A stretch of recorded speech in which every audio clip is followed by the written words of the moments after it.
अस्सलाम वालेकुम guys, I hope आप लोग सब ठीक ठाक हो गए, मजे में हो गए। अब ये कुछ मैं आप लोगों को एक लेसन देना चाह रहा था पैसे के ऊपर। पैसे को देखने का एक पर्सपेक्टिव जो कि आप लोगों को किसी यूनिवर्सिटी, किसी स्कूल, किसी इदारे में, किसी गैदरिंग में आप लोगों को मुझे ये लगता है, मुझे शक है कि आप लोगों को ना पता होगा ना ये बात हुई होगी कभी। जिस तरह एनर्जी होती है, हर चीज की एनर्जी होती है, काइनेटिक होती है, पोटेंशियल होती है, हर चीज की एनर्जी होती है। आप खाते हैं पीते हैं, एनर्जी होती है। इस दुनिया में हर चीज में एनर्जी इस्तेमाल हो रही होती है। पैसा जो आपके पास जेब में नोट है, अगर आपके पास वक्त $100 जेब में है, 100 धर्म जेब में है, 1000 रुपया जेब में है, रियाल जेब में है, कुछ भी आपके पास जेब में, पाउंड है, ब्यूरो है, वो एक्चुअली क्या है? वो स्टोर्ड इकोनॉमिकल एनर्जी है, स्टोर्ड एक फाइनेंशियल एनर्जी है जो आपकी जेब में है। जिसका मतलब है कि आपकी कंट्री के अंदर जो मिनिमम वेज है, अगर आपकी कंट्री के अंदर फॉर एग्जाम्पल दे रहा हूं, एक मिनिमम वेज आपके पास $20 है, $15 है पर आवर, $25 है पर आवर। अगर $100 आपकी जेब में, इसका मतलब है कि एक एवरेज वेज अर्नर या जो वेज अर्नर है आपकी कंट्री में, जो एक शख्स है, एक इंसान है, उसके 4 घंटे आपकी जेब में है। 4 आवर्स के लिए उसकी एनर्जी आपकी है, जिसको आप ओन करते हो। उस पैसे को दे के आप घर में प्लम्बर बुलाते हो, वो आपके लिए काम करता है, वो आपको 3 घंटे 4 घंटे देता है। इलेक्ट्रिशियन होता है, मैकेनिक होता है, पेट्रोल फ्यूल, जितनी एनर्जी लोगों की लगी है वो फ्यूल पेट्रोल स्टेशन तक पहुंचाने में वो आपको चार्ज करके उससे पैसे ले रहे हैं। तो जो आप करेंसी यूज कर रहे हो, एक्चुअली आप सिर्फ और सिर्फ अगले को बाय कर रहे हो। आप अगले का टाइम बाय कर रहे हो, अगले की एनर्जी बाय कर रहे हो, अगले को एज अ रिसोर्स बाय कर रहे हो, उसका स्किल बाय कर रहे हो, प्रॉब्लम को सॉल्व कर रहे हो आप। उसके लिए आप एक एक्सचेंज कर रहे हो, उसको कहते हैं करेंसी। और एक करेंसी नोट सोसाइटी में इसलिए है ताकि केओस ना हो, ताकि एक pre set standard exchange standard हो कि भाई ये करेंसी है, हर कोई इसको इस्तेमाल करेगा, एक दूसरे का वक्त खरीदने के लिए, स्किल खरीदने के लिए, एक दूसरे की एनर्जी खरीदने के लिए, हर कोई इसको यूज करेगा। और उसके लिए फिर आप पे करते हो ताकि सोसाइटी के अंदर एक क्योटिक सिचुएशन ना हो। इसलिए करेंसी का कॉन्सेप्ट हमारे सामने, और इसलिए करेंसी का कॉन्सेप्ट बना हुआ है। सबसे पहले तो आपने पैसे को इस पर्सपेक्टिव से देखना है। सेकंड पर्सपेक्टिव पैसे का यह है कि पैसा जो है वो एक बहुत तेजी से डीवैल्यू होने वाली चीज है। जब से गोल्ड स्टैंडर्ड से पैसा हटा है तो वो बहुत तेजी से डीवैल्यू होने वाली चीज है। 25% पिछले 4 साल में डॉलर डीवैल्यू हो चुका है। तो जो चीज आप डॉलर से पहले $100 से ले सकते थे, आज उसी चीज को लेने के लिए वो मतलब $75 जो है, वो जो पहले थे अब वो $100 है। अब वो जो $100 है आपको $125 चाहिए। तो सबसे पहले तो ये है कि पैसे को आपने ऐसे देखना है कि आपने जब काम कर रहे हो, जॉब कर रहे हो, बिजनेस का सोच रहे हो, एंटरप्रेन्योरशिप का सोच रहे हो, इन्वेस्टमेंट का सोच रहे हो, तो आपने इस माइंडसेट से सोचना है कि मैं एक्चुअली कैश जमा करने के लिए, या मैं अपने डॉलर पोर्टफोलियो बढ़ाने के लिए, या मैं अपने करेंसी पोर्टफोलियो बढ़ाने के लिए नहीं कर रहा। मैं एक्चुअली अपना फ्रीडम और अपना सोसाइटल इंफ्लुएंस बढ़ाने के लिए काम कर रहा हूं। मैं प्रॉब्लम को सॉल्व करने ही कर रहा हूं। तो मैं जब पर्सनली क्रिप्टो खरीदता हूं या मैं पर्सनली कहीं इन्वेस्टमेंट का सोचता हूं, तो मैं हमेशा वैल्यू में नहीं सोचता। मैं, जो कि काउंटर इंट्यूटिव बात जाएगी, किसी यूनिवर्सिटी कहीं पे आपको ROI value honestly speaking it's bullshit.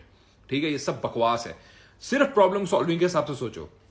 अगर आज आप प्रॉपर्टी ले रहे हो और अगर वो प्रॉपर्टी खरीदने के लिए आपकी प्रॉब्लम ये सॉल्व होती है कि आपके पास फैमिली आपकी साथ रह सकती है, चाहे उस प्रॉपर्टी की वैल्यूएशन कुछ भी हो, लेकिन वो जो itself solution of the problem है पैसे से, वो एक्चुअली हकीकी तौर पे आपके लाइफस्टाइल को बेहतर करेगा। अगर वैल्यूएशन में आपकी प्रॉपर्टी $2 लाख से ऊपर चली जाए और एक्चुअल आपका जो हकीकी तौर पे रोजमर्रा की जिंदगी में आपका जो लिविंग स्टैंडर्ड, लाइफस्टाइल स्टैंडर्ड है, या जो प्रॉब्लम्स हैं वो स्टैग्नेट रहे, कि अगर आपको हेल्थ इशू है तो आपका हेल्थ इशू ही रहे, तो उसका तो फिर आपको एक्चुअली तो कोई फायदा नहीं है ना। वैल्यूएशन सिर्फ एक नंबर गेम है, आपको सिर्फ एक नंबर के पीछे लगाने के लिए कि इतने पैसे आपके पास होने चाहिए तो आप अमीर हो, इतने पैसे होने चाहिए तो आप अमीर हो। आप अमीर तब हो जब आपके पास आजादी है और आपके मसले सॉल्व हो रहे हैं। That's it. अगर आप मसले सॉल्व कर सकते हो और अगर आप आजादी हासिल कर सकते हो तो पैसा आपके काम का है। लेकिन पैसा बेकार है अगर ना आप उससे मसले सॉल्व कर सकते हो अपने अपने करीबी लोगों के, जिनसे आप मोहब्बत करते हो, जो आपसे मोहब्बत करते हैं, जो सोसाइटी आपके इर्द गिर्द। और नंबर 2, आपके पास आजादी ना हो, आपके पास वक्त ना हो, आप फैमिली को वक्त ना दे सको, आप अपने सेहत को वक्त ना दे सको, आप अपने दिमाग को, दिल को वक्त ना दे सको, आप अपने एंटरटेनमेंट को वक्त ना दे सको। और दूसरी बात, आप किसी की मदद ना कर सको।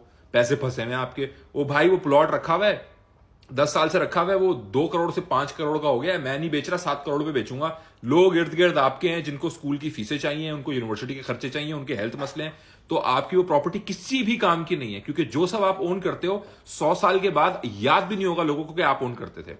किसी को मालूम नहीं होगा कि आप कुछ भी ओन करते थे।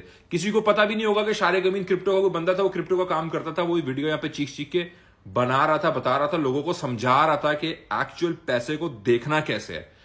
पर्सपेक्टिव सब कुछ है जिंदगी में। पर्सपेक्टिव दुरुस्त होगा किसी चीज को देखने का, एकदम से तुम्हारे एक्शंस चेंज हो जाएंगे। तुम्हारे एक्शंस चेंज हो जाएंगे, एकदम से तुम्हारी जो सराउंडिंग है वो सारी तुम्हारे लिए चेंज हो जाएगी। लोग तुम्हें डिफरेंटली देखेंगे, अपॉर्चुनिटीज तुम्हारा दरवाजा खटकाएंगी। पैसे को कभी हमें नहीं बताया गया किसी स्कूल, यूनिवर्सिटी, कॉलेज, इंस्टीट्यूशन, किसी गैदरिंग में कि एक्चुअली इसको देखना कैसे है। दो जाविये से देखना है। नंबर 1, प्रॉब्लम कितने सॉल्व हो रहे हैं मेरे। नंबर 2, मुझे आजादी कितनी मिल रही है। अगर मेरा एक प्रॉब्लम है कि मुझे एक बड़ा घर चाहिए ताकि सब साथ रहें, और मेरा प्रॉब्लम है कि मुझे 2 बच्चों की एजुकेशन चाहिए ताकि वो एजुकेटेड है, और मेरा प्रॉब्लम है कि मैं इस हेल्थ के ऊपर इन्वेस्ट करना चाहता हूं, अपनी हेल्थ पे इन्वेस्ट करना चाहता हूं, अब इसके लिए मुझे क्या पैसे चाहिए। अब इसके लिए मुझे अपनी सोसाइटी में रहते हुए डॉलर अमाउंट, ब्ला अमाउंट, मुझे उसमें कितने पैसे चाहिए। Now that is the money you have to run after. वो पैसा जिसके लिए आपने दुआ करनी है और मेहनत करनी है, लेकिन उस प्रॉब्लम को सॉल्व करने का ज़हन में रख के करनी है। ये नहीं कि मुझे इतने पैसे बनाने हैं। कई लोगों से मैं पूछता हूं कितने पैसे चाहिए तुम्हें रिटायर होने के लिए। लोग बोलते हैं कि नहीं पता, अक्सर कभी बोलते हैं कि 10 मिलियन। मैं बोलूंगा करोगे क्या उससे, कुछ जवाब नहीं होता। मैं अगर किसी से ठक करके पूछ लूं तुम्हें मैं अभी 1 मिलियन देता हूं, क्या करोगे, किसी के पास जवाब नहीं होता। मैं आपसे पूछता हूं, आज अगर आपको कोई बोले कि कितने पैसे आपको मिलेंगे आप रिटायर हो जाओगे, आपके पास पूरा प्लान होना चाहिए। अगर आज आपसे कोई खट करके पूछे, अगर आज दरवाजा खटकाए, आपके नसीब आपका दरवाजा खटकाए और आपको $1,00,000 की अपॉर्चुनिटी दे दे, तो क्यों आपको $1,00,000 मिलने चाहिए। क्यों नसीब आपका दरवाजा खटकाए, किसी और आपके पड़ोसी का क्यों नहीं खटकाए, आपके कोलीग का क्यों नहीं खटकाए, मेरा दरवाजा क्यों नहीं खटकाए, आपका दरवाजा क्यों खटकाए। नसीब अल्लाह हम सबको दे, लेकिन क्यों दे आपको, रीजन बताओ मुझे। वो क्या करोगे आप उसके साथ। क्या आपके पास प्लान ऑफ एक्शन है। क्या आपके पास लिस्ट ऑफ प्रॉब्लम्स है जो सॉल्व हो जाएंगी सोसाइटी में अगर आपको ये मिले। क्या आपके पास फ्रीडम है जो आप हासिल कर लोगे अगर आपको ये मिले। अगर है, अल्लाह आपको जरूर देगा। मुझे पर्सनली पैसे का सिर्फ ये सिस्टम समझ आया और मुझे कुछ लॉजिक समझ नहीं आई। और अगर आप किसी से पूछो, बैठो मिलियनियर्स के साथ, दूसरे लोगों के साथ, चंद के साथ मैं बैठा हूं, उनका माइंडसेट पैसे को देखने का ये होता है। नंबर्स में वो सोचते ही नहीं है, नंबर्स में वो सोचते ही नहीं है। वो सिर्फ सोचते हैं थिंग्स टू डू में, गोल्स टू अचीव में, प्रॉब्लम्स टू सॉल्व में, दैट्स इट। नंबर क्या लगेंगे does not even matter, does not even matter. ये प्रॉब्लम है मुझे इस वक्त, थक 3 चीजें मैंने सॉल्व करनी है अगले 3 साल के अंदर। ये मेरे गोल हैं, 2 मैंने अचीव करने हैं, मुझे ये गाड़ी चाहिए, दैट्स इट। उस वक्त वो कितने की होगी आई डोंट केयर, मुझे चाहिए ये गाड़ी अभी इतने की है, मुझे इतने बनाने के लिए अब क्या करना है, मुझे वहां सोचना है। एकदम से आपका पर्सपेक्टिव प्रॉब्लम सॉल्विंग, अगर देखो, अगर रोजमर्रा की जिंदगी में प्रॉब्लम सॉल्विंग माइंडसेट से तुम चल रहे हो ना, तो ऐसा हो नहीं सकता कि तुम अपना 100% ना दो। और जब तक तुम 100% नहीं दोगे ना, तुम डिजर्व ही नहीं करते कुछ। तुम अपने आप को 30 मार्क का समझते हो, तुम अपने आप को बड़ा एजुकेटेड समझते हो, तुम कुछ भी नहीं हो अगर तुम अपना 100% किसी चीज को नहीं दे रहे। क्यों में मिले तुम्हें। इस दुनिया में लोग प्रॉब्लम सॉल्व कर रहे हैं बड़े बड़े, उनके गोल्स और हैं। तुम्हें क्यों मिले भाई। हर किसी को अमीर होना है, क्यों नहीं हर कोई हो रहा। डायरेक्शन, विजन, ये 2 चीजें बड़ी मुख्तलिफ हैं। तो मैं इस वीडियो, मेरे ख्याल से one of the longest video मेरी अभी हो गई है, मैं पूरी यूट्यूब पे भी अपलोड करूंगा।